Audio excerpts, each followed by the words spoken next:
Keluarga Gubernur Jawa Barat Ridwan Kamil kini menjadi sorotan usai kabar hilangnya putra sulung Emeril Khan Mumtaz. Namun kali ini bukan membahas soal hilangnya Eril, melainkan sang adik Camelia Laetitia Azahra, putri kedua Ridwan Kamil dan Atalia Praratia.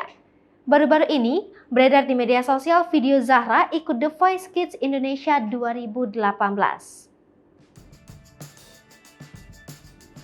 Selain cantik, rupanya ia juga ingin mengikuti jejak ayahnya untuk jadi seorang arsitek. Jarang disorot, putri Ridwan Kamil ini rupanya mempunyai segudang bakat.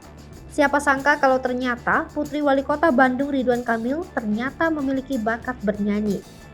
Fakta ini diketahui saat putri Ridwan Kamil, Camelia Laetitia Azahra, mengikuti audisi ajang pencarian bakat The Voice Kids Indonesia 2018. Dalam kesempatannya, Zahra membawakan lagu Bimbang ciptaan Melly Goeslaw. Sementara Ridwan Kamil dan istrinya menunggu di belakang panggung tampak ikut gugup saat Zahra tampil.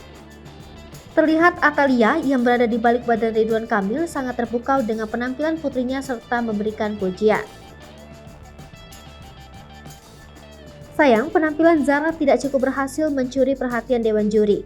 Ketiga Dewan Juri, Agnes Mo, Marcel Siahaan, dan Kakak Sleng, menilai penampilan Zahra kurang maksimal. Namun kedua orang tuanya pun tetap merasa bangga walaupun Zahra gagal lolos ke babak selanjutnya. Atalia menyebut kegagalan Zahra itu dikarenakan sang putri tampak gugup lantaran baru pertama kali tampil di atas panggung. Ridwan juga terlihat memeluk putrinya ketika bertemu di balik panggung. Meski gagal, Zahra mendapatkan banyak dukungan dari warganet. Banyak netizen yang tak menyangka dan merespon positif penampilan Zahra di ajang pencarian bakat tersebut. Bahkan, tak sedikit juga yang menuliskan komentarnya terkait penampilan Zahra ini di akun Instagram pribadi Ridwan Kamil kala itu.